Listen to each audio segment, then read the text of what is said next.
Thanks so much for stopping by. It's time for Renee to make a decision. What will she decide? Let's continue and find out. Renee took her place at the bar, just as she had many times before. She wore her hair in a messy bun, and the beautiful auburn sprang loosely around her beautiful face. Her black pencil skirt and red blouse made her already stunning figure even more alluring. She made no conversation with the men who wanted to make her acquaintance. She made it abundantly clear that she was not interested. Renee had one goal: to secure this arrangement tonight. As the Brennans made their way down the stairs, she really took the time to study them. She noticed the unbelievably perfect way they moved. Their every motion seemed planned, as if they had thought through every movement. In addition, their faces were devoid of all traces of age. They appeared to be in their early 20s. Renee wondered why no one seemed to notice that they were not aging, but she figured it was part of their illusion to others. These people were held firmly in the hours of their youth. They were perfection. Tori's eyes were such a unique shade of blue that they seemed violet when the light hit them in a certain way. Nick's face, so perfectly sculpted, could land him on the cover of any issue of GQ magazine. The first selfish thought crept into Renee's mind. She would never have the lines of age dance across her face, and her body would never be weak and undesirable. She took a moment to be grateful for that. Her time with the Cox women had shown her the damage time could do. She allowed herself a little pride and conceitedness. Surely it was okay to feel a little happy for herself, too. As she stared at the two perfect people, there was no fear. Renee felt only excitement for their mercy. "You ready?" Tori asked while flashing a beautiful smile. "I am," Renee answered. Tori took her hand and the hand of her beloved, and they ascended the stairs to their home. Renee smiled as she thought of how this must look to the looky-loos in attendance. They might see it as some strange ménage à trois, but she really didn't care. The couple had agreed that Tori would be Renee's maker, as she was more patient with the education process. Renee would be there for Anna when the time came. Renee would be the mother again and teach Anna the new way to live. Her first steps into this new life would be holding her mother's hand once again. There was no supernatural ritual at all. It was as clinical and sterile as the environment Renee found herself in. Tori took her hand and led her into the stark white bathroom. The tiles shined like new money, and a clawfoot tub sat in the middle of the room. The white candles sitting upon their silver pedestals and the soft music played in the background lent themselves to seduction. Renee instantly relaxed in the artificial safety of the environment. Everything about Nick and Tori lured humans to them, the perfect way. They moved, their unbelievable perfection, and even their voices' tone drew the imperfect to them. One subconscious craved a mere fraction of their grace. Just like how the captain of the football team or the head cheerleader seemed captivating to the average youth, so did these visions of perfection. One could only hope that they could learn the secrets they indeed must have to be as they seemed to be. It was but an illusion, Renee knew, but she craved it nonetheless. Tori moved slowly. She touched Renee softly as a lover would caress his virgin bride. She stood behind Renee and slowly slipped her hands around her waist. She freed her blouse from the confines of her skirt and, with ease, slipped it over her head. She put it on the dressing table neatly to keep the space free of clutter. Although uncomfortable, Renee simply stayed in her place.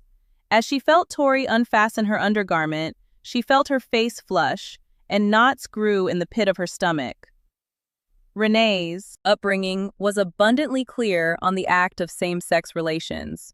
This act was the unnatural one. It was utterly foreign to her. She had never had the slightest interest in this type of thing.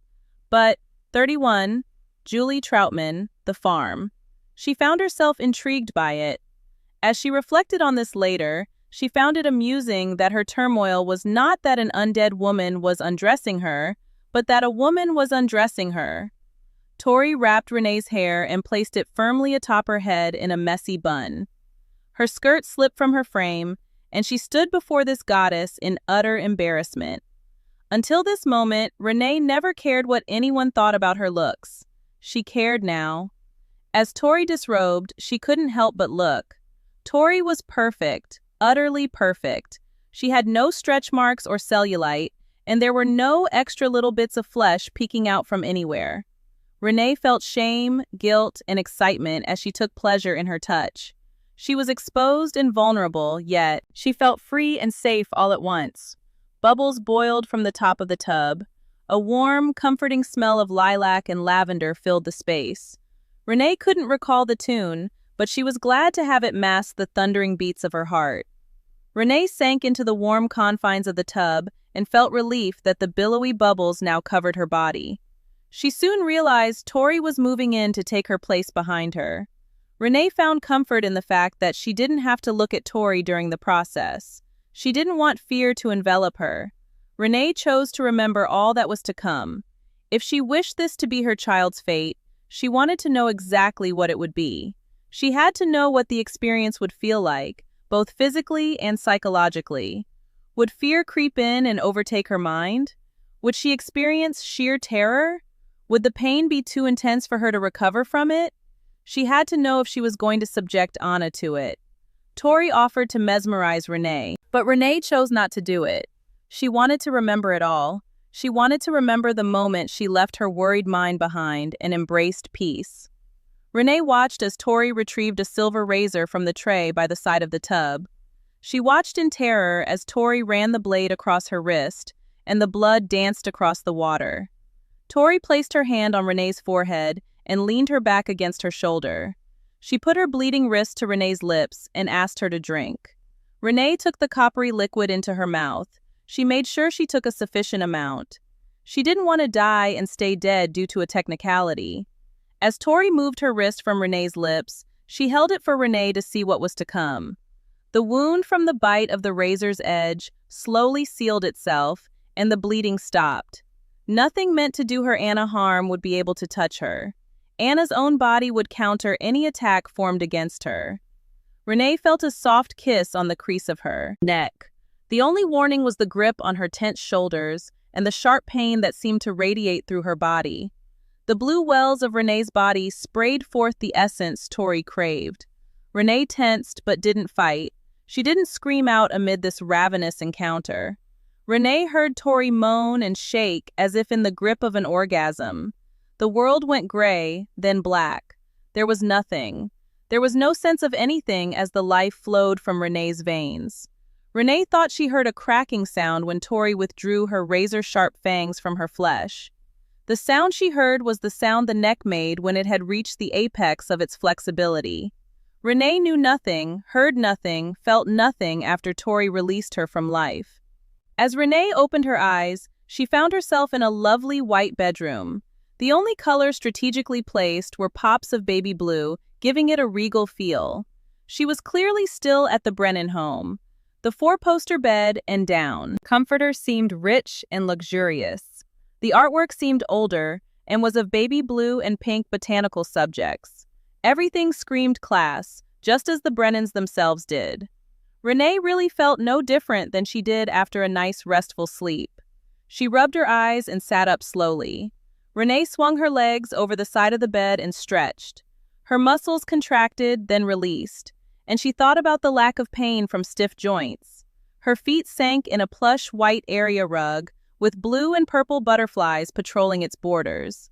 Antique sitting chairs sat by the window. A small side table adorned with a vase of beautiful flowers sat between them. The fragrance filled the entire space.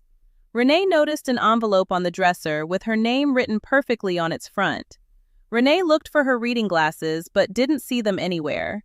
She opened the letter, and to her surprise, she could see it quite well. The letter said, "Rene, good morning. I hope this finds you well rested and happy. Nick and I are at the bar and will return shortly. Feel free to make yourself at home. Help yourself to anything in the fridge, and I put some clothes out for you. The only thing I ask is that you don't leave the apartment just yet. I'm sure you understand. Tori." Someone had covered the mirror, and Rene wondered why. As the cloth fell from the reflective surface, Rene could only stare at her reflection. The reflection was both her and not her all at once. Her hair was once again full and lush. The ringlets seemed full of life, and the red of her youth had returned. As she had aged, time had dulled its luster, but now it had returned even better than before. Although the basic structure of her face was the same, her skin radiated youth and health, and her brown eyes were now alive with vibrant gold flecks. She was, as the Brennans appeared to be, perfect. But this was all to lure in her prey. Her perfect appearance and soothing voice would be the hook used to reel them in. Rene was pleasantly surprised to find that not only could she eat regular food, but that it was even more delicious to her. There was no ravenous hunger like the movies suggested. Rene was also thrilled to realize that she had no desire to rip the throats out of every human she saw. Wow, the film industry sure had that wrong. Actually, the thought of drinking blood was still kind of gross. Rene felt no different than before. She only felt stronger and healthier than she ever remembered feeling before. So far, so good, was the attitude she took. She had to. It was now too late for any regrets. Tori and Nick wasted no time versing Rene on the ins and outs of her new life. All the myths were rendered false except for the basics. Death will come to our kind through the destruction of the heart or the separation of the head from the body. Rene had to think that this was a little funny, because that should be avoided by pretty much anybody anyway. The aversion to the sun, a myth. Only surviving on the blood of humans, a myth. Being telepathic, a myth. If someone happened to be clairvoyant before the change, their abilities would be heightened after the change. But it seemed that literature and cinema still got a few things right. They were strong and fast, and they had incredible beauty. Rene wanted to go home, and this desire motivated her to learn quickly. Tori explained the art of mesmerizing humans and the possible reasons for doing it. Rene could mesmerize people to do her bidding. She could also control what she chose them to remember. Circumstances could arise where that could be a helpful tool. She would have to appear as if she was aging appropriately.